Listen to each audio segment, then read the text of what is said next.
Page number 145. Chapter 8. Getting Started. 145. There is gold everywhere. Most people are not trained to see it.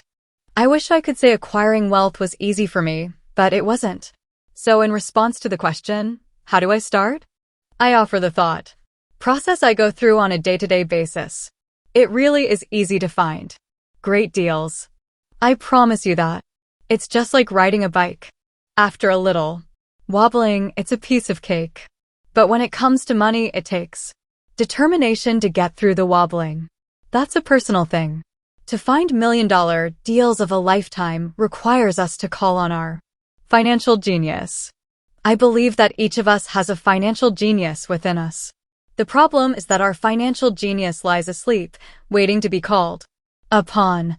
It lies asleep because our culture has educated us into believing that the love of money is the root of all evil.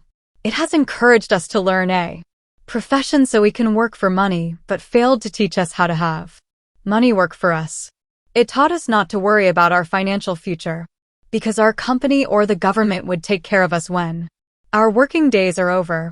However, it is our children, educated in the same school system, who will end up paying for this absence of financial education. The message is still to work hard, earn money, and spend it. And when we run short, we can always borrow more. Unfortunately, 90% of the Western world subscribes to the above dogma simply because it's easier to find a job and work for money. If you're not one of the masses, I offer you the following 10 steps to awaken your financial genius. I simply offer you the steps. Page number 146.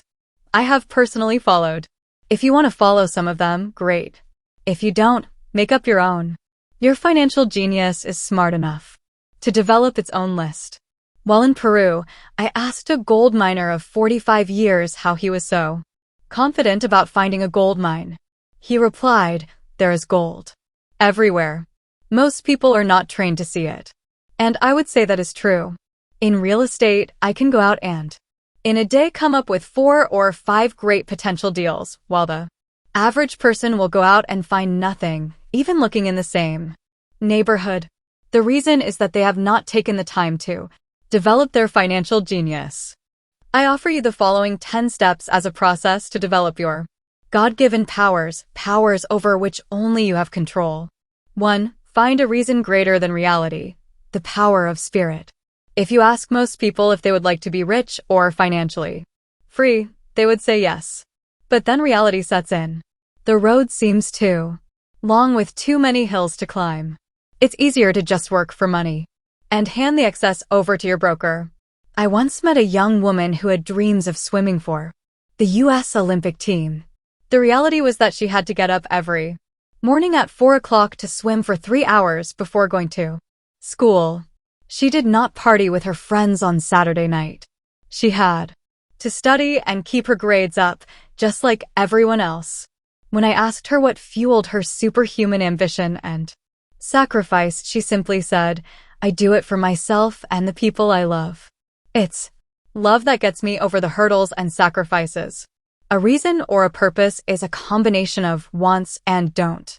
Wants. When people ask me what my reason for wanting to be rich is, I tell them that it is a combination of deep emotional wants and don't wants. I will list a few. First, the don't wants, for they create the wants.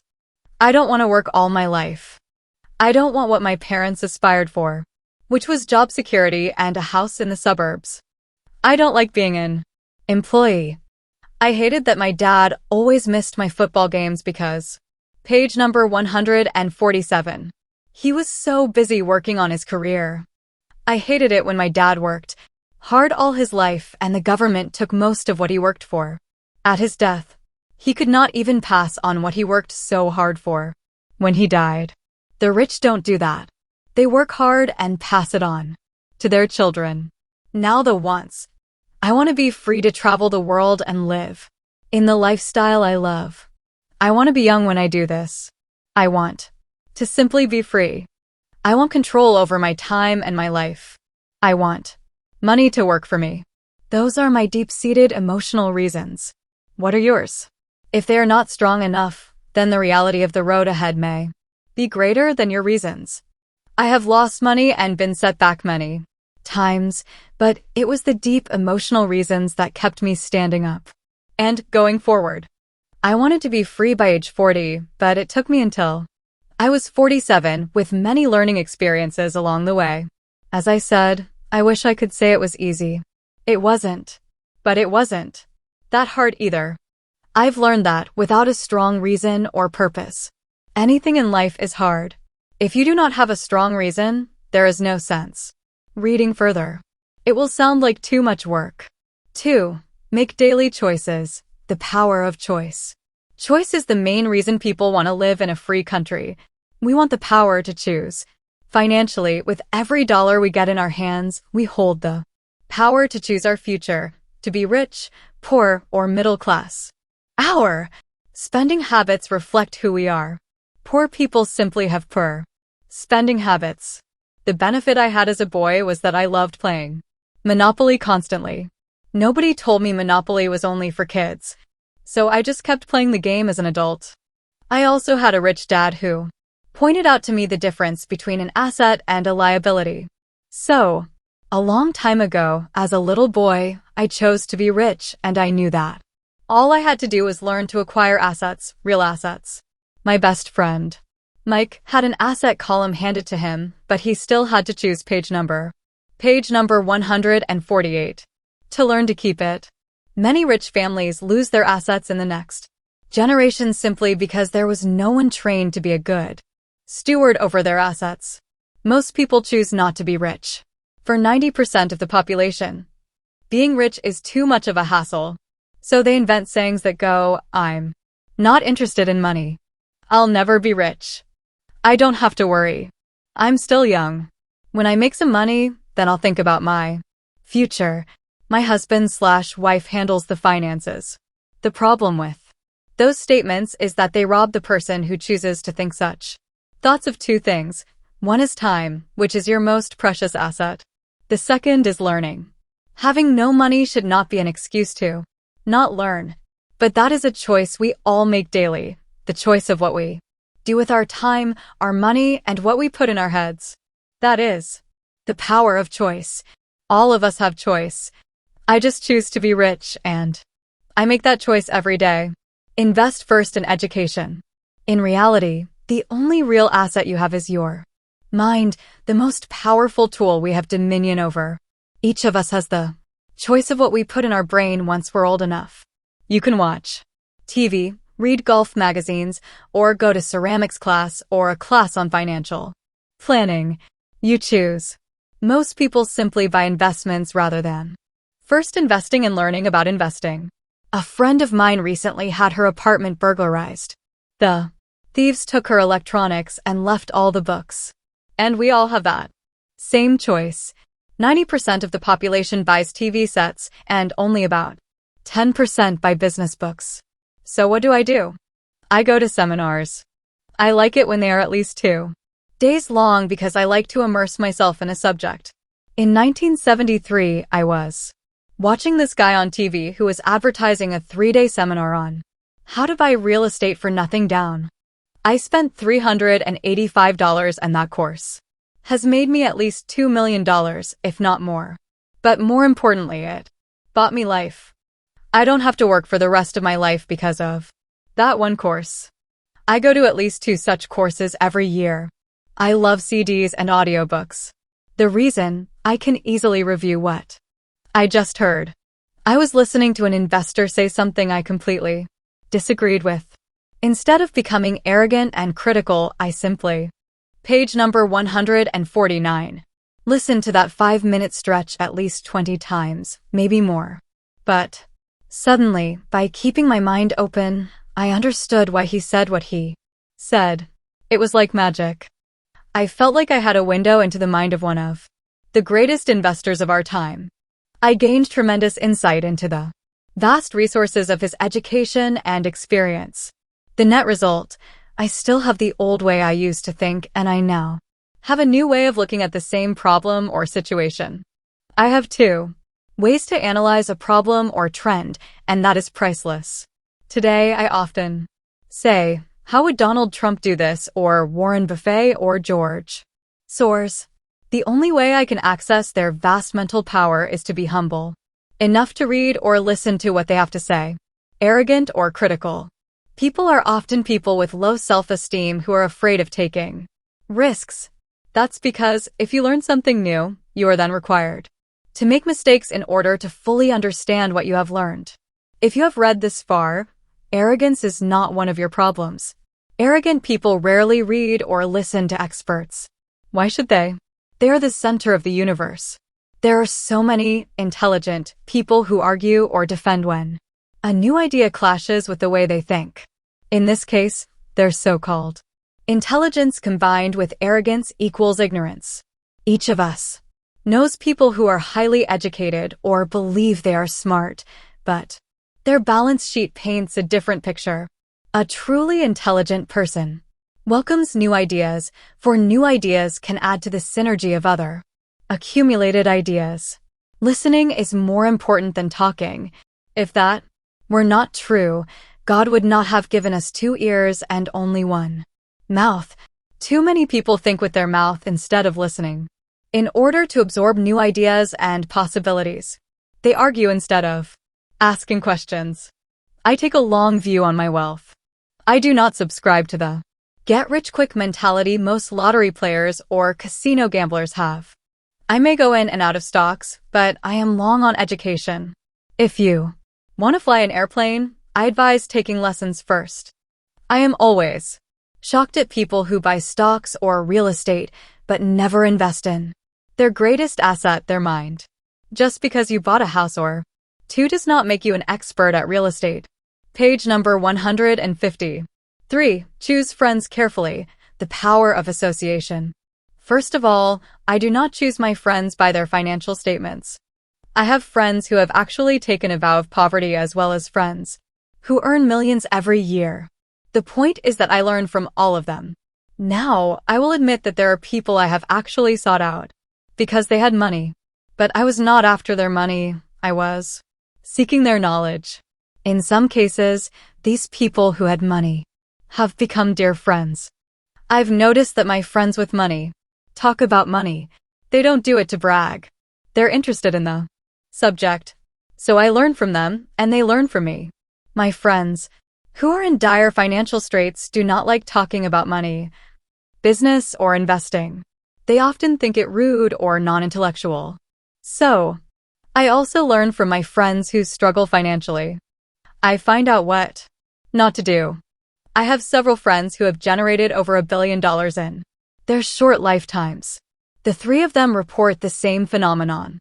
Their friends who have no money have never come to them to ask them how they did it. But they do come asking for one of 2 things. Or both, a loan or a job. Warning: don't listen to poor or frightened people. I have such friends and, while I love them dearly, they are the chicken littles of life. To them, when it comes to money, especially investments, it's always, the sky is falling. The sky is falling. They can always tell you why something won't work. The problem is that people listen to them. But people who blindly accept doom and gloom information are also chicken littles. As that old saying goes, birds of a feather flock together. If you watch business channels on TV, they often have a panel of so-called experts. One expert will say the market is going to crash, and the other will say it's going to boom. If you're smart, you listen to both. Keep your mind open, because both have valid points. Unfortunately, most poor people listen to Chicken Little. I have had many close friends try to talk me out of a deal or an investment. Not long ago, a friend told me he was excited because he found a 6% certificate of deposit. I told him I earned 16%. Page number 151. From the state government. The next day he sent me an article about why my investment was dangerous. I have received 16% for years now, and he still receives 6%. I would say that one of the hardest things about wealth building is to be true to yourself and to be willing to not go along with the crowd. This is because, in the market, it is usually the crowd that shows up late that is slaughtered. If a great deal is on the front page, it's too late. In most instances, look for a new deal. As we used to say as surfers, there is always another wave. People who hurry and catch a wave late usually are the ones who wipe out. Smart investors don't time the markets. If they miss a wave, they search for the next one and get themselves in position. This is hard for most investors because buying what is not popular is frightening. Timid investors are like sheep going along with the crowd. Or their greed gets them in when wise investors have already taken their profits and moved on. Wise investors buy an investment when it's not popular. They know their profits are made when they buy, not when they sell. They wait patiently. As I said, they do not time the market. Just like a surfer, they get in position for the next big swell. It's all insider trading. There are forms of insider trading that are illegal, and there are forms of insider trading that are legal. But either way, it's insider trading. The only distinction is, how far away from the inside are you? The reason you want to have rich friends is because that is where the money is made. It's made on information. You want to hear about the next boom, get in, and get out before the next bust. I'm not saying do it illegally, but the sooner you know, the better your chances are for profits with minimal risk. That is what friends are for. And that is financial intelligence.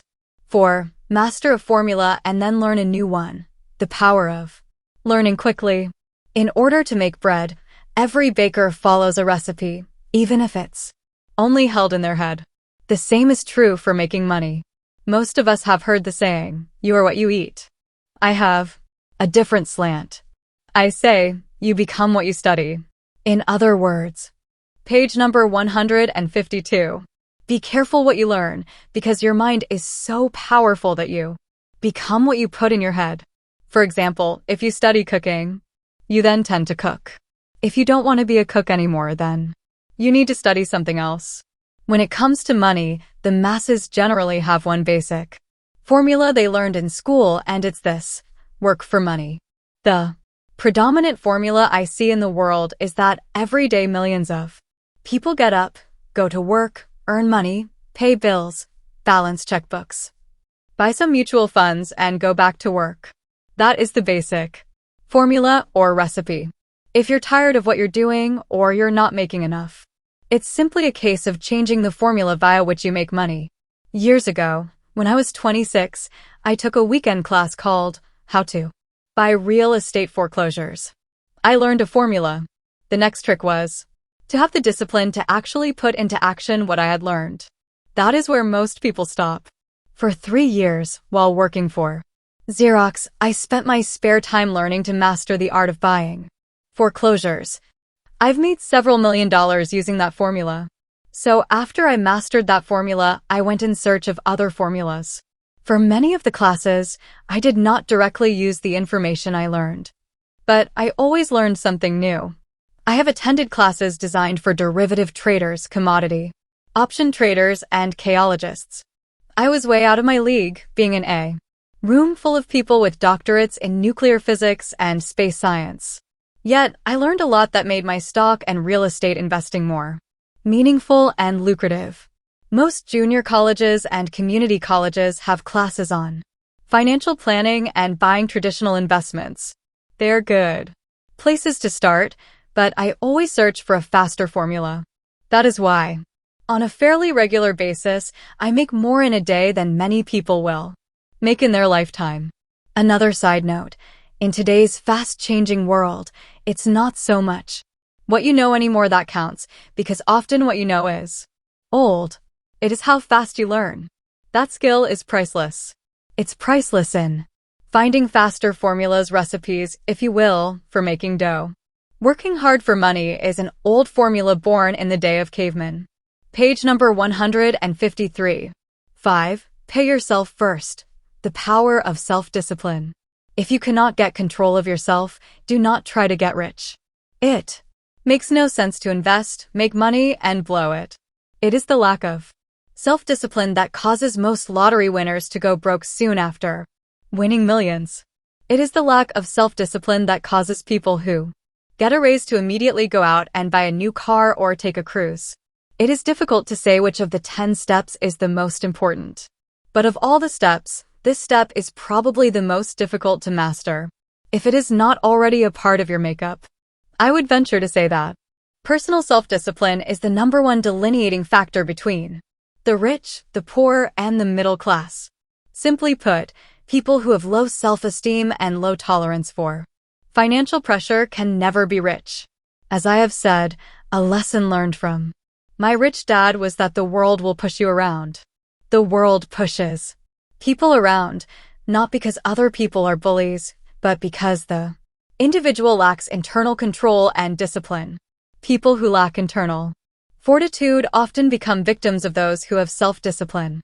In the entrepreneur classes I teach, I constantly remind people to not focus on their product, service, or widget, but to focus on developing management skills.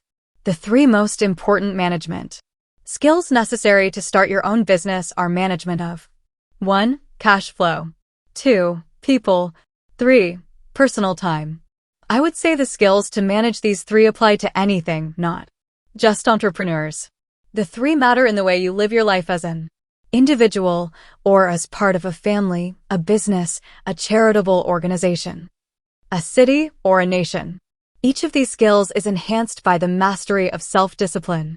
I do not take the saying, pay yourself first, lightly.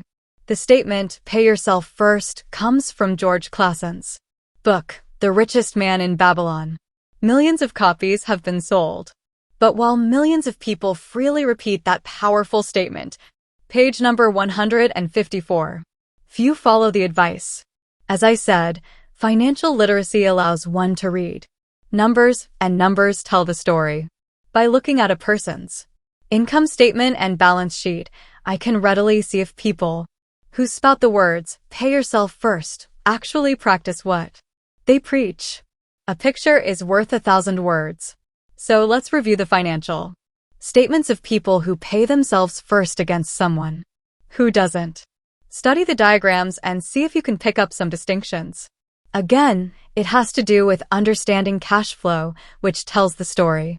Most people look at the numbers and miss the story. Check this flow chart on screen. People who pay themselves first: income statement, income, expenses, salary, taxes, rent, food, balance sheet, assets, save, invest, liabilities. Page number 155. Do you see it? The diagram reflects the actions of individuals who choose to pay themselves first. Each month, they allocate money to their asset column before they pay their monthly expenses. Although millions of people have read Clason's book and understand the words, pay yourself first, in reality they pay themselves last. Now I can hear the howls from those of you who sincerely believe in paying your bills first. And I can hear all the responsible people who pay their bills on time. I am not saying be irresponsible and not pay your bills.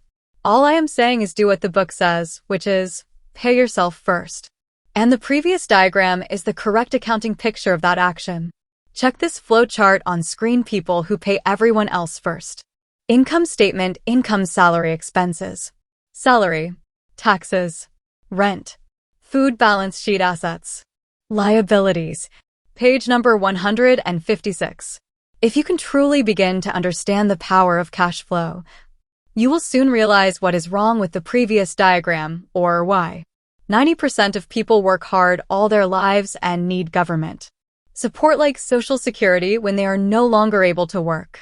Kim and I have had many bookkeepers, accountants, and bankers who have had a major problem with this way of looking at pay yourself first. The reason is that these financial professionals actually do what the masses do. They pay themselves last. There have been times in my life when, for whatever reason, cash flow was far less than my bills. I still paid myself first. My accountant and bookkeeper screamed in panic, "They're going to come after you. The IRS is going to put you in jail. You're going to ruin your credit rating. They'll cut off the electricity." I still paid myself first. Why, you ask? Because that's what the story, The Richest Man in Babylon, was all about. The power of self-discipline and the power of internal fortitude. As my rich dad taught me the first month I worked for him, most people allow the world to push them around. A bill. Collector calls and you pay or else. A sales clerk says, "Oh, just put it on your charge card." Your real estate agent tells you, "Go ahead." The government allows you a tax deduction on your home. That is what the book is really about, having the guts to go against the tide and get rich.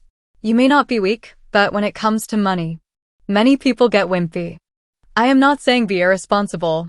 The reason I don't have high credit card debt and doodad debt is because I pay myself first. The reason I minimize my income is because I don't want to pay it to the government. That is why my income comes from my asset column through a Nevada corporation. If I work for money, the government takes it. Although I pay my bills last, I am financially astute enough to not get into a tough financial situation. I don't like consumer debt. I actually have liabilities that are higher than 99% of the population, but I don't pay for them. Other people pay for my liabilities. They're called tenants. So rule number 1 in paying yourself first is, don't get into consumer debt in the first place. Although I pay my bills last, I set it up to have only small unimportant bills that are due. Page number 157. When I occasionally come up short, I still pay myself first. I let the creditors and even the government scream. I like it when they get tough. Why? Because those guys do me a favor. They inspire me to go out and create more money. So I pay myself first, invest the money, and let the creditors yell. I generally pay them right away anyway. Kim and I have excellent credit. We just don't cave into pressure and spend our savings or liquidate stocks to pay for consumer debt. That is not too financially intelligent. To successfully pay yourself first, keep the following in mind. 1. Don't get into large debt positions that you have to pay for. Keep your expenses low. Build up assets first. Then buy the big house or nice car. Being stuck in the rat race is not intelligent. 2. When you come up short, let the pressure build and don't dip into your savings or investments. Use the pressure to inspire your financial genius to come up with new ways of making more money and then pay your bills. You will have increased your ability to make more money as well as your financial intelligence. So many times I have gotten into financial hot water and used my brain to create more income while staunchly defending the assets in my asset column. My bookkeeper has screamed and dived for cover, but I was like a good soldier defending the fort assets. Poor people have poor habits. A common bad habit is innocently called dipping into savings. The rich know that savings are only used to create more money, not to pay bills. I know that sounds tough, but as I said, if you're not tough inside, the world will always push you around anyway. If you do not like financial pressure, then find a formula that works for you. A good one is to cut expenses, put your money in the bank, pay more than your fair share of income tax, buy safe mutual funds, and take the vow of the average. But this violates the pay yourself first rule. Page number 158. This rule does not encourage self-sacrifice or financial abstinence. It doesn't mean pay yourself first and starve. Life was meant to be enjoyed. If you call on your financial genius, you can have all the goodies of life, get rich, and pay bills. And that is financial intelligence. 6. Pay your brokers well. The power of good advice. Sometimes I see people posting a sign in front of their house that says, "For sale by owner." Or I see people on TV claiming to be discount brokers. My rich dad taught me to take the opposite approach. He believed in paying professionals well, and I have adopted that policy also. Today, I have expensive attorneys, accountants, real estate brokers, and stockbrokers. Why? Because if, and I do mean if, the people are professionals, their services should make you money. And the more money they make, the more money I make. We live in the information age. Information is priceless. A good broker should provide you with information, as well as take the time to educate you. I have several brokers who do that for me.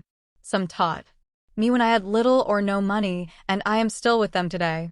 What I pay a broker is tiny in comparison with what kind of Money I can make because of the information they provide. I love it when my real estate broker or stockbroker makes a lot of money, because that usually means I made a lot of money. A good broker saves me time, in addition to making me money. Like when I bought the vacant land for $9,000 and sold it immediately for over $25,000 so I could buy my Porsche quicker. A broker is my eyes and ears in the market. They're there every day, so I do not have to be. I'd rather play golf. People who sell their house on their own must not value their time much. Why would I want to save a few bucks when I could use that time to make more money or spend it with those I love? What I find funny is that so many poor and middle-class people insist on tipping. Restaurant help 15 to 20%, even for bad service, but complain about paying a broker 3 to 7%. They enjoy tipping people in the expense column and stiffing people in the asset column. That is not financially intelligent. Page number 159. Keep in mind that not all brokers are created equal. Unfortunately, most brokers are only salespeople. They sell, but they themselves own little or no real estate. There is a tremendous difference between a broker who sells houses and a broker who sells investments. The same is true for stock, bond, mutual fund, and insurance brokers who call themselves financial planners. When I interview any paid professional, I first find out how much property or stocks they personally own and what percentage they pay in taxes. And that applies to my tax attorney as well as my accountant. I have an accountant who minds his own business. His profession is accounting, but his business is real estate. I used to have an accountant who was a small business accountant, but he had no real estate. I switched because we did not love the same business. Find a broker who has your best interests at heart. Many brokers will spend the time educating you, and they could be the best asset you find. Just be fair, and most of them will be fair to you. If all you can think about is cutting their commissions, then why should they want to help you? It's just simple logic. As I said earlier, one of the management skills is the management of people. Many people only manage people they feel smarter than and they have power over. Many middle managers remain middle managers, failing to get promoted because they know how to work with people below them, but not with people above them. The real skill is to manage and reward the people who are smarter than you in some technical area. That is why companies have a board of directors. You should have one. 2. That is financial intelligence. 7. Be an Indian giver. The power of getting something for nothing. When the first European settlers came to America, they were taken aback by a cultural practice some American Indians had. For example, if a settler was cold, the Indian would give the person a blanket, mistaking it for a gift. The settler was often offended when the Indian asked for it back. The Indians also got upset when they realized the settlers did not want to give it back. That is where the term Indian giver came from. A simple cultural misunderstanding. Page number 160. The sophisticated investors first question is, how fast do I get my money back? In the world of the asset column, being an Indian giver is vital to wealth. The sophisticated investor's first question is, how fast do I get my money back? They also want to know what they get for free, also called a piece of the action. That is why the ROI, or return on investment, is so important. For example, I found a small condominium that was in foreclosure a few blocks from where I lived. The bank wanted $60,000 and I submitted a bid for $50,000, which they took simply because, along with my bid, was a cashier's check for $50,000. They realized I was serious. Most investors would say, aren't you tying up a lot of cash? Would it not be better to get a loan on it?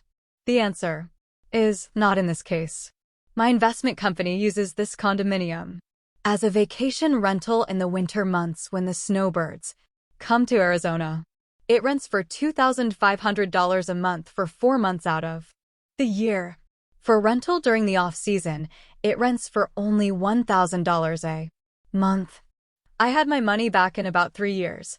Now I own this asset which pumps money out for me, month in and month out. The same is done with stocks.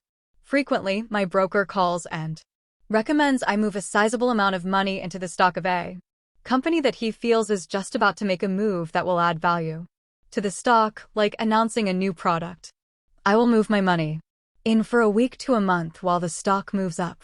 Then I pull my initial dollar amount out and stop worrying about the fluctuations of the market because my initial money is back and ready to work on another asset. So my money goes in and then it comes out and I own an asset that was technically free. True, I have lost money on many occasions, but I only play with money I can afford to lose. I would say on an average 10 investments, I hit home runs on 2 or 3, while 5 or 6 do nothing and I lose on 2 or 3. But I limit my losses to only the money I have in at that time. Page number 161. People who hate risk put their money in the bank. In the long run, safe savings are better than no savings. But it takes a long time to get your money back and, in most instances, you don't get anything for free with it. On every one of my investments, there must be an upside. Something for free, like a condominium, a mini storage, a piece of free land, a house, stock shares, or an office building. And there must be limited risk or a low-risk idea. There are books devoted entirely to this subject, so I will not talk about it here. Ray Kroc of McDonald's fame sold hamburger franchises not because he loved hamburgers, but because he wanted the real estate under the franchise for free. So wise investors must look at more than ROI. They look at the assets they get for free once they get their money back. That is financial intelligence. 8. Use assets to buy luxuries. The power of focus. A friend's child has been developing a nasty habit of burning a hole in his pocket. Just 16, he wanted his own car. The excuse: all his friends' parents gave their kids cars. The child wanted to go into his savings and use it for a down payment. That was when his father called me and then came to see me. Do you think I should let him do it, or should I just buy him a car? I answered, it might relieve the pressure in the short term, but what have you taught him in the long term? Can you use this desire to own a car and inspire your son to learn something? Suddenly the lights went on, and he hurried home. 2 months later, I ran into my friend again. Does your son have his new car? I asked. No, he doesn't. But I gave him $3,000 for the car. I told him to use my money instead of his college money. Well, that's generous of you, I said. Not really. The money came with a hitch. Page number 162. So what was the hitch? I asked. Well, first we played your cash flow game. We then had a long discussion about the wise use of money. After that, I gave him a subscription to the Wall Street Journal and a few books on the stock market. Then what? I asked. What was the catch? I told him the $3,000 was his, but he could not directly buy a car with it. He could use it to find a stockbroker and buy and sell stocks. Once he had made $6,000 with the $3,000, the money would be his for the car, and the $3,000 would go into his college fund. And what are the results? I asked. Well, he got lucky early in his trading, but lost everything a few days later. Then he really got interested. Today, I would say he is down $2,000, but his interest is up. He has read all the books I bought him, and he's gone to the library to get more. He reads the Wall Street Journal voraciously, watching for indicators. He's got only $1,000 left, but his interest and learning are sky high. He knows that if he loses that money, he walks for 2 more years. But he does not seem to care. He even seems uninterested in getting a car because he's found a game that is more fun. What happens if he loses all the money? I asked. We'll cross that bridge when we get to it.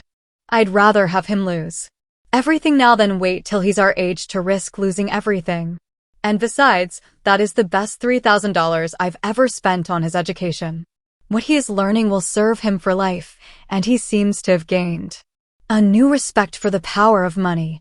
As I said earlier, if a person cannot master the power of self-discipline, it is best not to try to get rich. I say this because, although the process of developing cash flow from an asset column is easy in theory, what's hard is the mental fortitude to direct money to the correct use. Due to external temptations, it is much easier in today's consumer world to simply blow money out the expense column. With weak mental fortitude, that money flows into the paths of least resistance. That is the cause of poverty and financial struggle. The following example illustrates the financial intelligence needed to direct money to make more money. Page number 163. If we give 100 people $10,000 at the start of the year, I believe that at the end of the year, 80 would have nothing left. In fact, many would have created greater debt by making a down payment on a new car, refrigerator, electronics, or a holiday. 16 would have increased that $10,000 by 5 to 10%. 4 would have increased it to $20,000 or into the millions. We go to school to learn a profession so we can work for money. It is my opinion that it's just as important to learn how to have money work for you. I love my luxuries as much as anyone else. The difference is I don't buy them on credit. It's the keep up with the Joneses trap. When I wanted to buy a Porsche, the easy road would have been to call my banker and get a loan. Instead of choosing to focus in the liability column, I chose to focus in the asset column. As a habit, I use my desire to consume to inspire and motivate my financial genius to invest. Too often today, we focus on borrowing money to get the things we want instead of focusing on creating money. One is easier in the short term, but harder in the long term. It's a bad habit that we as individuals and as a nation have gotten into. Remember, the easy road often becomes hard, and the hard road often becomes easy.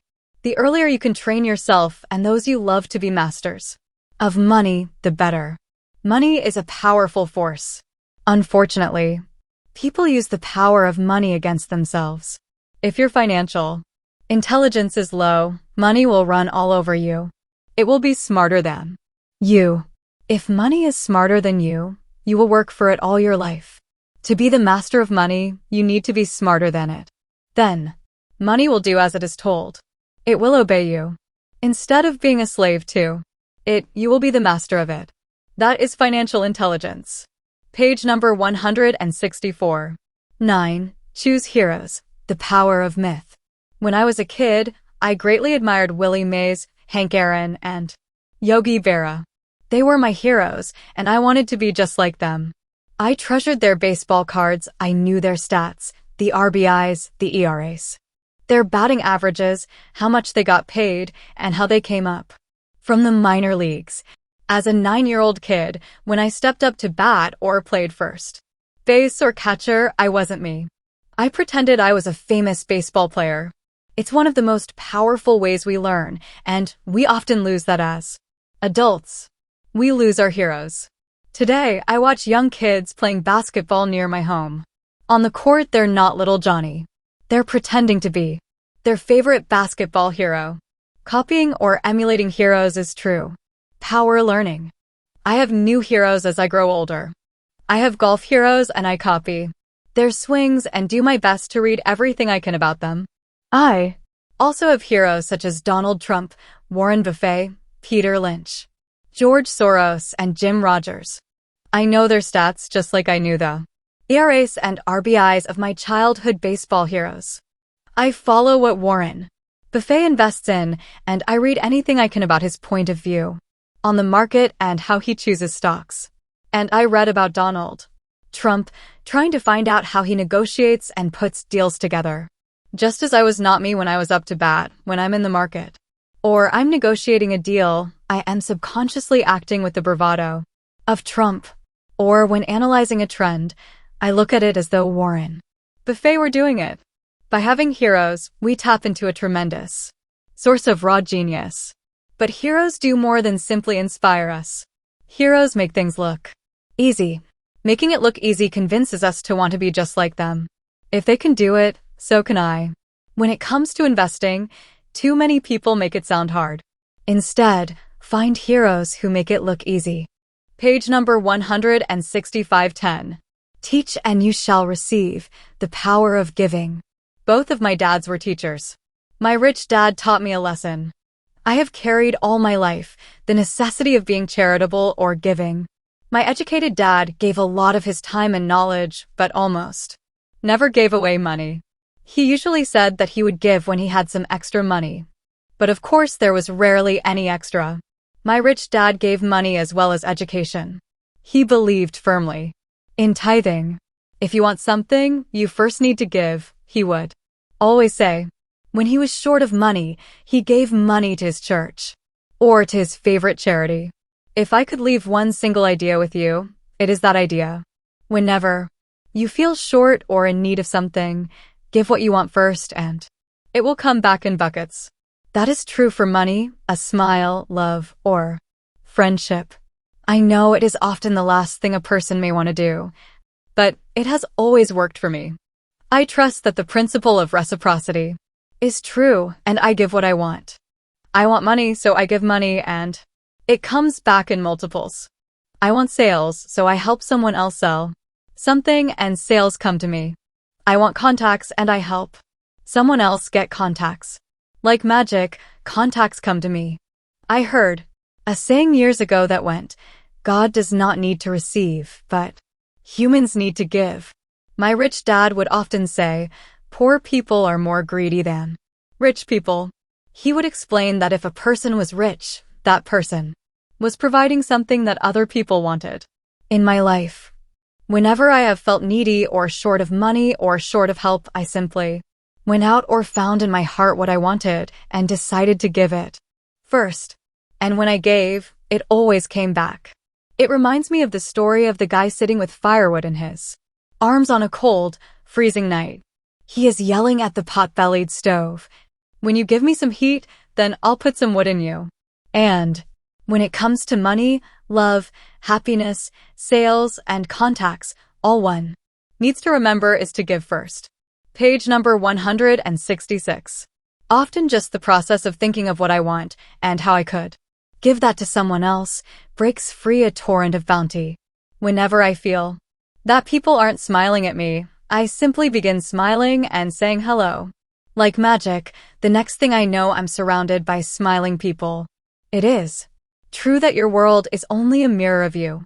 So that's why I say, teach and you shall receive. I have found that the more I teach those who want to learn, the more I learn. If you want to learn about money, teach it to someone else. A torrent of new ideas and finer distinctions will come in. There are times when I have given and nothing has come back, or what I have received is not what I wanted. But upon closer inspection and soul searching, I was often giving to receive in those instances, instead of giving for the joy that giving itself brings. My dad taught teachers, and he became a master teacher. My rich dad always taught young people his way of doing business. In retrospect, it was their generosity with what they knew that made them smarter. There are powers in this world that are much smarter than we are. You can get there on your own, but it's easier with the help of the powers that be. You only need to be generous with what you have.